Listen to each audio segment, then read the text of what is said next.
Before you buy a house in Houston, you need to understand something that most buyers only realize after it's too late. Not all neighborhoods in this city are created equal. Two areas just say 10 minutes apart from each other can mean the difference between top-rated schools and low crime and rising property values, or the exact opposite. So Houston continues to grow rapidly. The gap between the right neighborhood and the wrong one, and it's getting wider. That gap is getting wider every single year. Some areas are quietly becoming long-term wealth generators, and others are struggling to appreciate or even depreciate in value. So in this video, I'm going to show you the best neighborhoods in Houston for safety, schools, long-term appreciation potential, and then you can choose the right area before making one of the biggest, most impactful, stressful decisions of your life. So let's jump in. I think a little bit of context is important. So I'll show you how experienced buyers actually evaluate neighborhoods, so you're not just following a list of criteria. It helps to understand how Houston is structured from an aerial view. If you look at the city on a map, you'll notice something important. Houston is organized around a highway loop system. There's three main roadways: Loop 610, Beltway 8,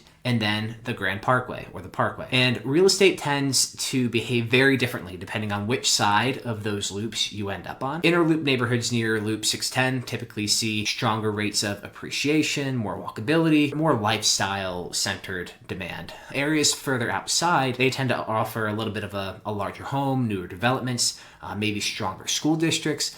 Once you understand this structure, the Houston housing market, it starts to become a lot easier to analyze from a macro lens. If you're looking at this market from, say, overseas or out of state, a lot easier to conceptualize. I felt compelled to record this video now because Houston has become one of the fastest growing major metropolitan areas in the country. Over the last decade, the metro has grown in population by more than 3 million residents, driven by industries like healthcare, energy, oil and gas is huge, logistics, tech, and there's so many buyers who are coming here with a gross misunderstanding of the market. Just because the city is growing doesn't mean that every single neighborhood benefits equally. Real estate appreciates usually in concentrated pockets over time, and the vast majority, the lion's share of that appreciation is focused on areas with proximity to job centers, where there's some limited housing supply, and then the school ratings are at the highest. When those factors are all aligned, home values tend to increase much faster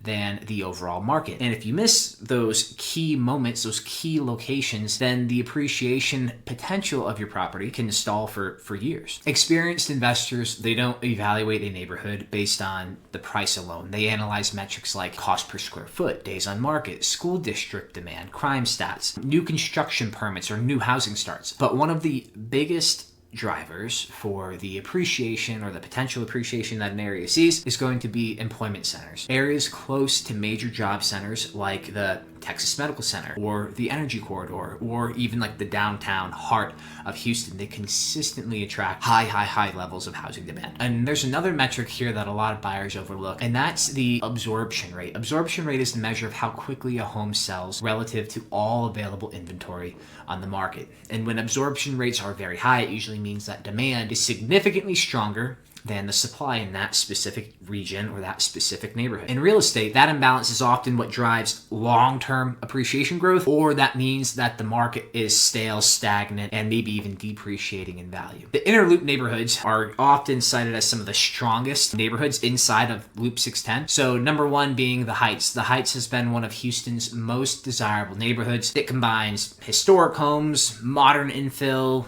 it's walkable, easy proximity to downtown. Home values increased in this area by over 30%. Largely, a lot of that has been due to COVID and this crazy limited inventory supply constraint that we've been fighting. But partly because also like the land that is developable has been pretty limited in supply. So that scarcity, it tends to drive and really enforce long-term appreciation, right? The trade-off is price, right? Median homes in this area are now trading over $600,000. Neighborhood number two, Montrose, my personal favorite neighborhood in Houston for investment potential. Montrose is super vibrant, tons of restaurants, arts, nightlife. There's a really beautiful mix of architectural styles that you'll find in this neighborhood, and the density of amenities matter more than what I think a lot of investors realize, like how many different elements you can get and capture in a certain square block radius. Neighborhoods with really strong lifestyle infrastructure, they often attract a higher income renter, higher income buyers that both support rental demand and then of course resale value. However, like Montrose, it can vary significantly block to block. So micro location is, I guess, what I'm going to call like a block to block reference is really important. And this is not a market where you can really buy and say, hey, this one meets my certain metrics, let's go ahead and pull the trigger on a purchase. Micro location really matters in Montrose. Overwhelmingly, overarchingly, you could do really well. It's an area where you really have to go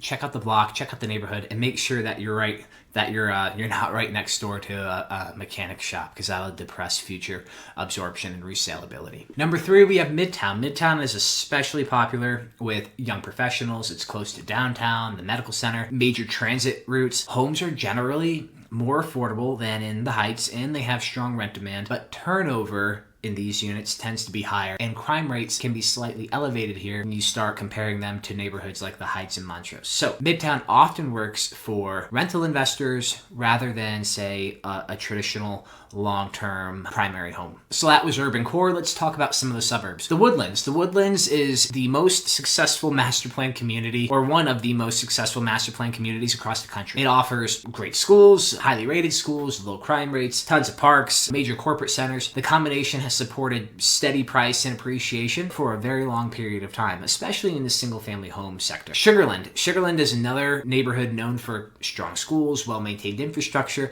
a lot of newer construction, and then a really dense diversity of employment sectors in this neighborhood. So the fundamentals create really stable housing supply and then long-term, very consistent growth over time. Pearland. Pearland has grown significantly because it's been so close to the med center, one of the biggest employment density areas in the entire country. Healthcare professionals relocating to Houston often look here first, so that creates this really steady pipeline of demand. And then last, I want to talk a little bit about emerging investment areas. Another factor experienced buyers watch closely is infrastructure development, new highways, transit expansions, hospital growth, mixed-use developments that are coming online. All of these can significantly increase housing demand in close proximity to those large-scale projects. So, for example, redevelopment zones like in Edo have attracted growing investor interest in recent years. But a lot of these emerging neighborhoods, they also come with uncertainty. High potential upside usually comes with, we all know,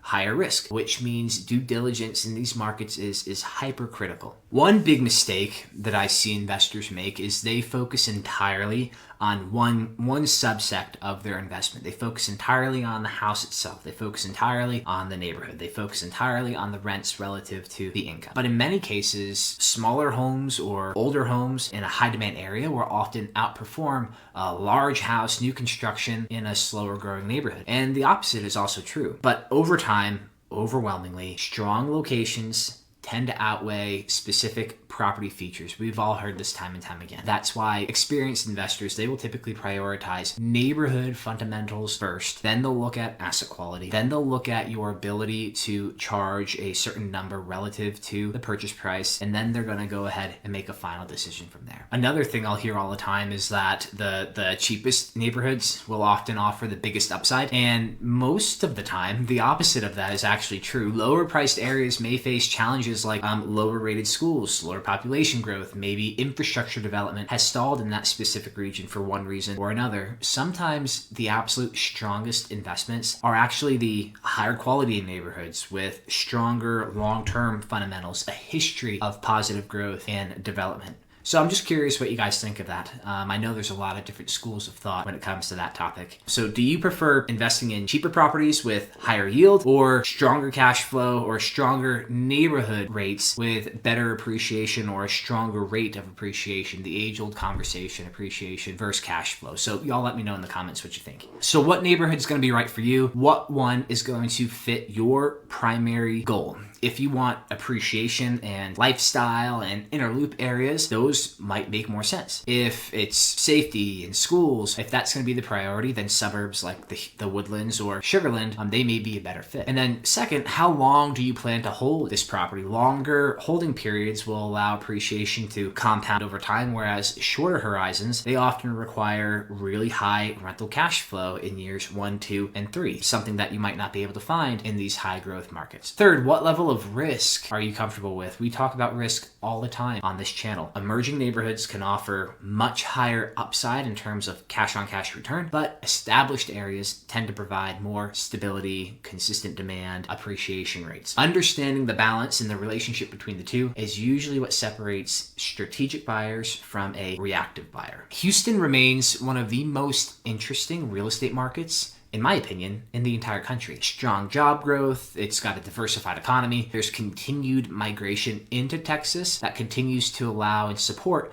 long-term housing demand. But the difference between a good investment and a great one, that often comes down to location strategy. So if you want deeper insights into Houston, you want deeper insights into the real estate market, and you want really strategic investing advice in Texas, make sure that you subscribe to the channel. And if you're currently evaluating neighborhoods or properties and want more strategic perspective before making a final decision, you can always reach out through the links below, reach out on the website, victorsteffen.com, and I'll be more than happy to chat with you and see if we're a great fit, and we cannot wait to work with you soon.